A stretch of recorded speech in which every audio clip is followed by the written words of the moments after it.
Hello and welcome. It's 4:20 in Los Angeles, California, so let's get high.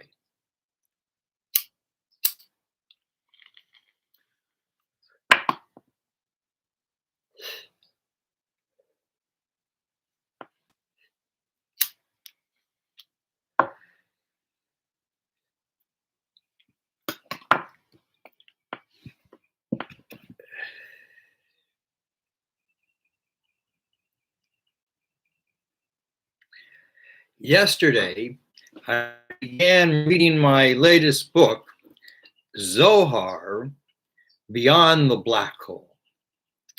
And it felt so good to do it. It's a way for me to actually give a last little edit to my book and also share it with people and see how it reads. And I was very excited about it.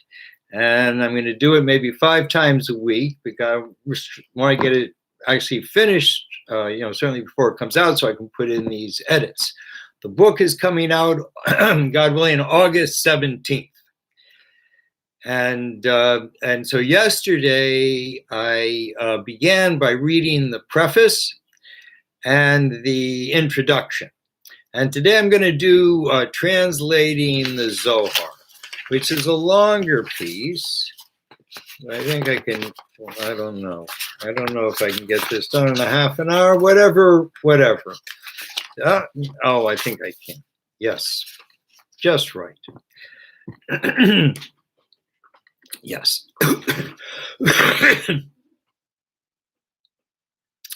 All right. Translating the Zohar.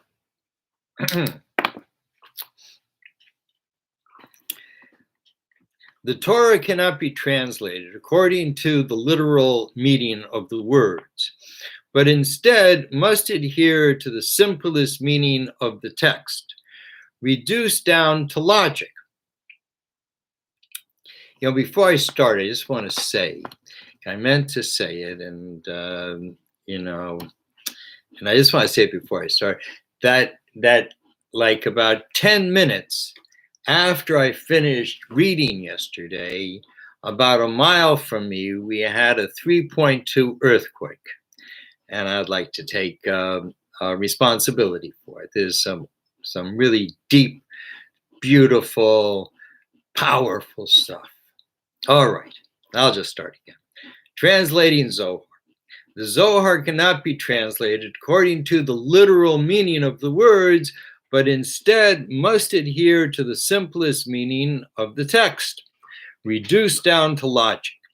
Literal meanings contradict, as seen in society. When words are taken literally, problems manifest.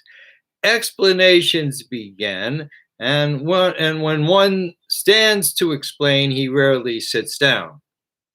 The simple understanding of the Torah requires an adherence to prophecy, meaning every word is equally important. If one word is missing or misplaced, the entire prophecy is void. An improperly written word by a scribe must be buried, according to the law. An example of faulty writings being buried can be found in the recently unearthed Dead Sea Scrolls. Prophecy comes from heaven, where perfection is the standard and nothing is hidden, but when written down in the physical words, in the physical world, the words are often obscured with various possible translations. Met with prophecy's predilection to alluding to mysterious forces. Coupled with prophecy's predilection for alluding to mysterious forces. An example, the word melech, meaning messenger, but also means angel.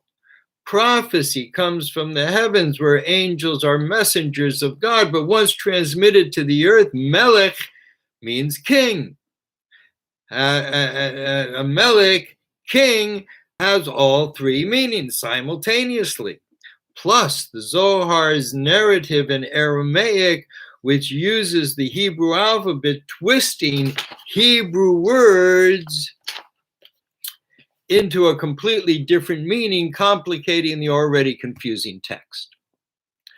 Prophecy comes from heaven and is perfect, containing multiple meanings, each inducing a different experience, all equally valid as long as contradiction is not introduced.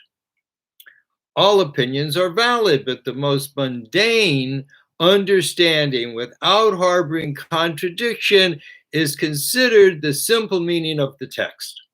The noted commentary Rashi 1,000 years ago wrote his wisdom down to be understood by a 6-year-old brain. Literally translated, the words of Torah are often obviously wrong because of the inevitable contradictory conclusion. The commandment, if you don't keep the Shabbat, you die, would obviously decimate the Jewish people. The simple translation means to imply the penalty of death, but not the execution of death. Each year on Yom Kippur, the Day of Atonement, all penalties are washed away with prayer. There is no authority as to what the words of the Torah actually mean. There is no contradiction in the assimilation of knowledge into one of the 70 faces of the Torah, but the 71st opinion, until infinity, are wrong. 2,000 years ago, when the oral tradition was first being committed into writing, throngs of scholars debated the different nuances to the text of the Torah and often had very public disputations, but all for the sake of truth. The tradition of this disputation is famous among the Jewish people until today. A fair question often arises as to who were these prophets that we should have faith in the fidelity of their words. The simple answer is they required testing, and if they were found to be false, they were killed. The authorities of that time did not incur death lightly. If they put to death more than one person in 70 years, the judges were considered murderers. But for false prophecy, they would go out of their way to kill anyone who dare speak in the name of God fraudulently. There were schools of prophets, but not all prophets received prophecy. The prophet could never be tested by a negative forecast because maybe the people repented and the spiritual decree was annulled. However, if the prophet predicts for good, the skies will rain from sunup to sundown, and the rain ends an hour before the sun sets, kill the prophet because he is false. Just a good weather prognosticator. Both the Torah and the Quran are completely rooted in prophecy and have protected the perfect word of the prophet without corruption. This can easily be corroborated by the exactness of these two texts everywhere throughout the world to be the same, except for one word, daka, or written with a hey, or daka written with an aleph. Because of this imperfection in the Torah, this lost tradition of one word, the Quran, written 2,500 years after the Torah, chastises the Jewish people for having changed the word, seemingly indicating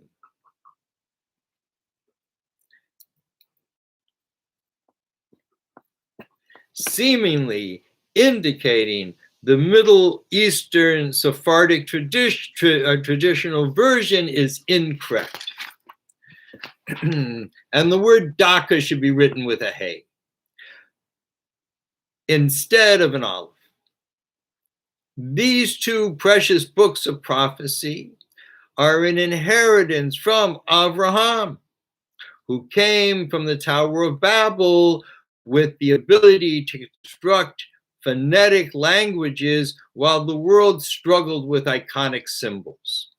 Arabic and Hebrew are considered whole languages, able to receive knowledge from heaven to earth without corruption.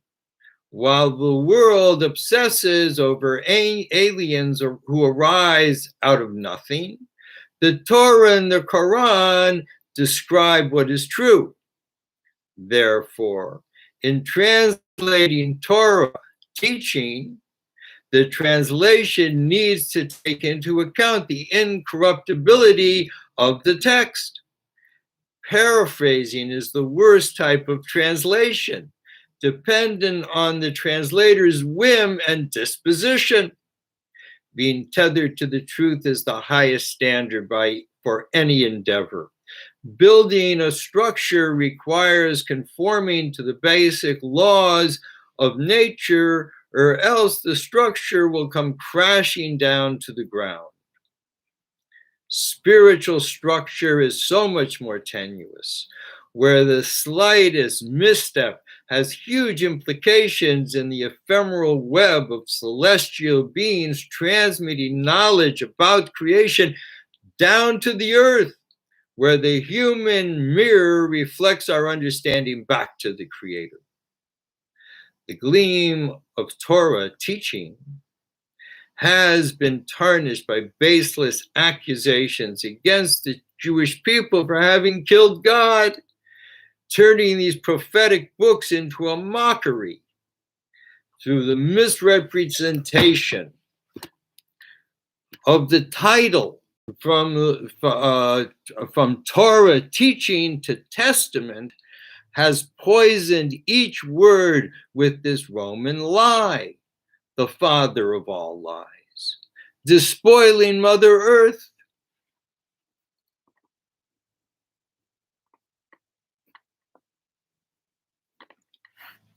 Veiled in subsequent lies blossomed into different denominations of religion, all selling heaven for a price.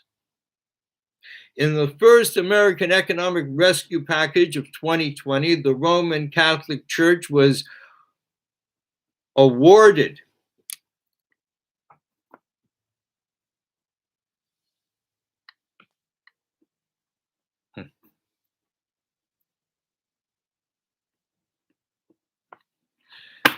$1.5 billion to the wealthiest entity on earth as a small business. Only the light from Zohar is able to pierce through the darkness from the long exile into ignorance, delivering the reader into the realm of peace, born of clarity, tethered to truth. With all that said, the translation of Zohar is a formidable task, necessitating a clear understanding of Zohar.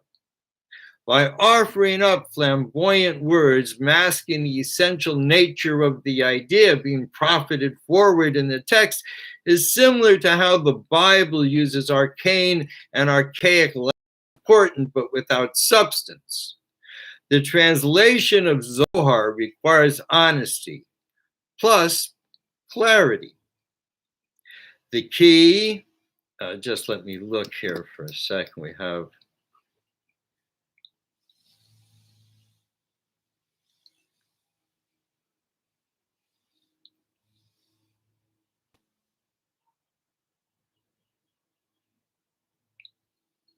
oh my.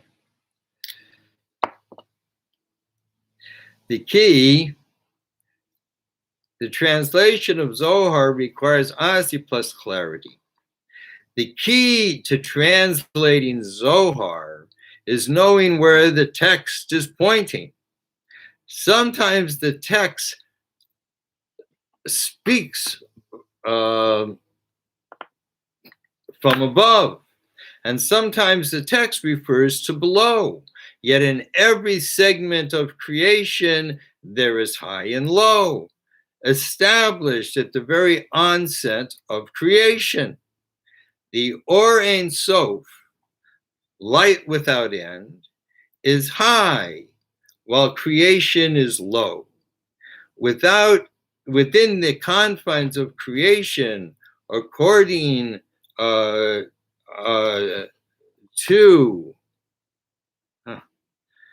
the laws of cause and effect is established throughout the realm of high and low. The earth is the lowest place in creation. Therefore, the only place where God's original desire to be known in low can be accomplished. Sometimes the text of Zohar looks inside the atom and suddenly changes the subject, just as things are getting interesting, perhaps telling seemingly meaningless stories before turning attention to a subject completely unrelated in a hodgepodge of ideas thrown together from the cauldron of light, emanating from the far side of the black hole. For all of these reasons and more, Zohar is difficult to translate. The first Hebrew translation of Zohar took place in 1906, the year Einstein published the paper wherein was revealed the secret to light a week before Jewish New Year 5666.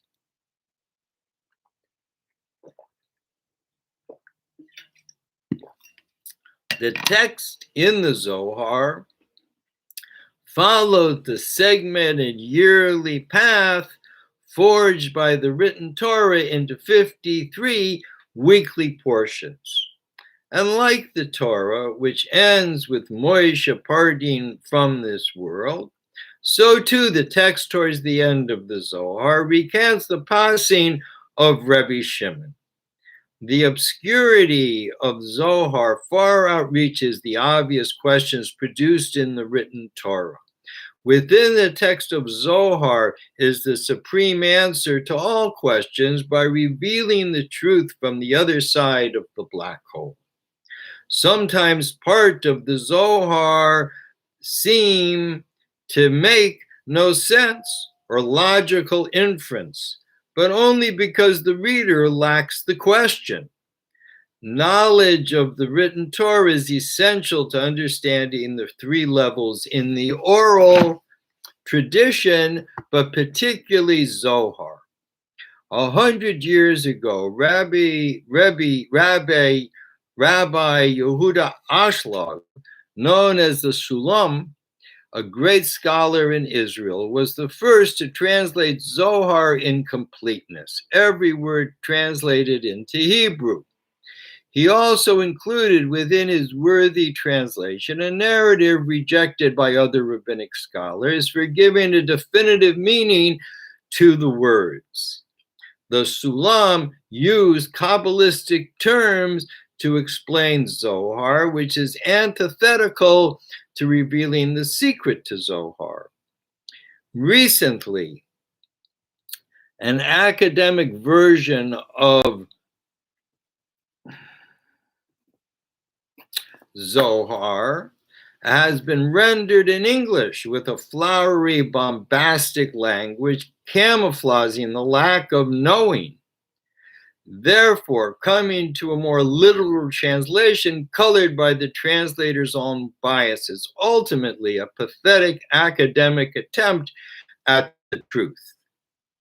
Without a clear explanation concerning what the text is referring to, the truth can never be seen, particularly concerning Zohar, written on 70 levels, a web of individual secrets revealed without disturbing any other thread of understanding. Zohar needs to be translated from the inside out, not as an observer peering into hidden secrets, but rather looking at creation from God's standpoint.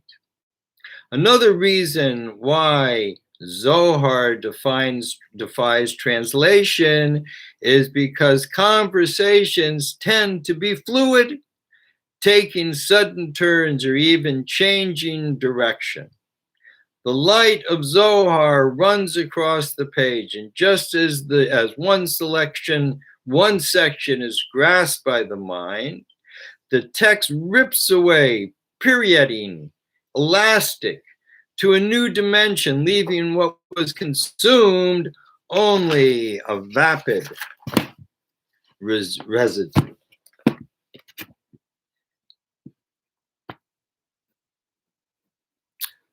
Of knowledge. Often, the linkage between sentences does not always occur, leaving the reader clinging to a cliff where the period peers precipitously into the vacuous chasm like an ionized atom seeking indifference. As in a conversation, a web of thought and understanding merges without being able to pinpoint precisely where in the pool of thought the idea germinated. Conversations are by definition private. Those of overhearing words spoken between two people are often completely misunderstood. Beyond the conversation is the experience of the journey through the pages filled with all manners of thoughts and connections, like a dream come true on the pages of a book. Once the reader is awakened to the clarity contained within the words of Zohar, the dream becomes reality.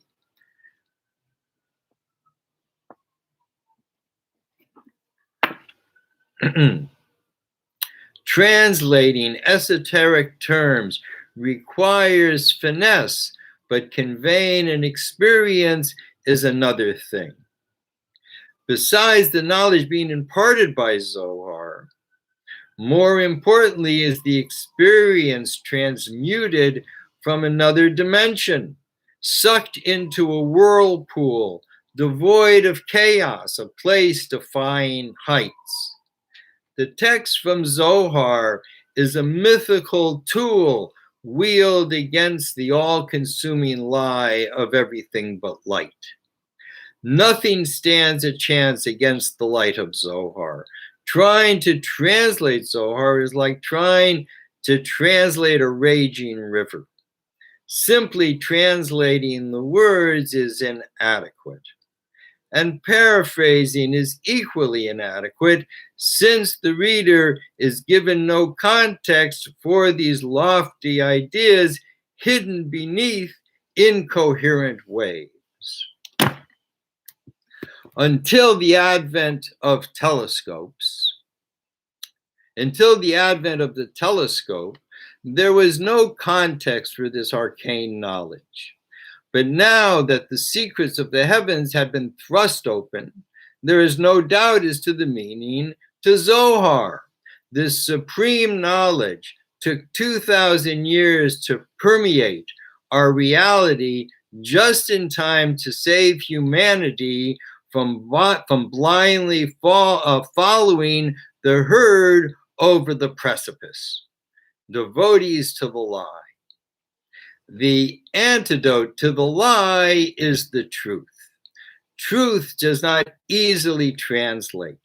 The slightest inaccuracy trembles through the meaning like a discordant note amid a symphony of perfect sound. The perfection in heaven is necessarily broken by connecting to the earth, the lowest place in creation, where nothing is perfect and everything is either breaking or broken. The Kohen stands at the head of the congregation. The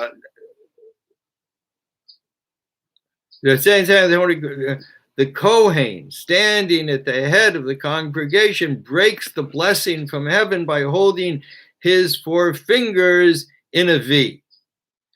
The congregation, like a small child being fed, needs the blessing broken into pieces to be consumed. The truth is no different. Amazing secrets are scattered willy-nilly throughout the lengthy text of Zohar, revealing bits of knowledge needed to fill in the puzzle of life and make sense of it all. Translating Zohar is a heavy task, but it must be done for the sake of the world. When there are no men, stand and be a man. The knowledge of Zohar has come to me through 50 years of work, day and night, drilling into the hard, ancient rock upon which creation is founded. The Jewish people are famous for our ability to bring water out of the rock or from beneath the ground. The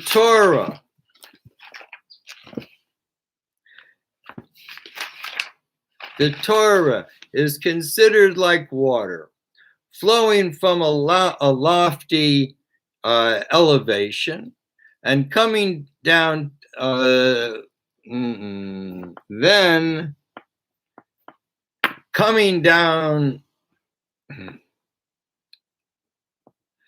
to the earth, essentially the same water. Also, the highest brick on the wall falls the furthest.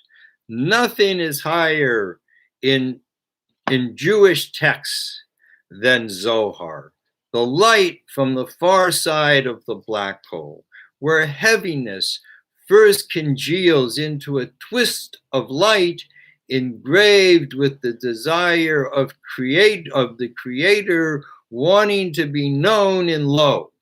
Eventually Zohar, which was meant for the future, when the end of days is evident, and will lead the way to when love overcomes avarice and respect for the earth covers the globe.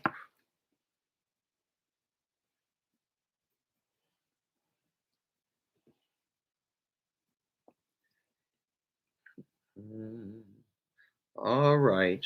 So that's the end of the part of translation. So let me deal with what. So the next time, I think I do this on Sunday. I haven't been doing that, so I'm going to do it on Sunday also, so that I can, first I enjoy doing it. It's a way for me to do a final edit, because if it doesn't read, there's something wrong with it.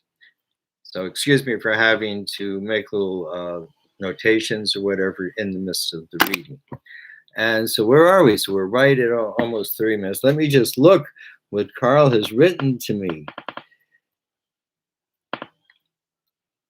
I'm sorry that you're confused, but there will be explanations in the future. In the beginning of anything, you sort of talk in generalities and get the, the basic sort of, not ideas, but like terms out there.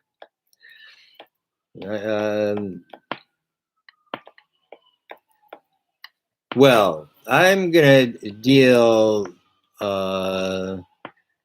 with a lot of these questions, I believe.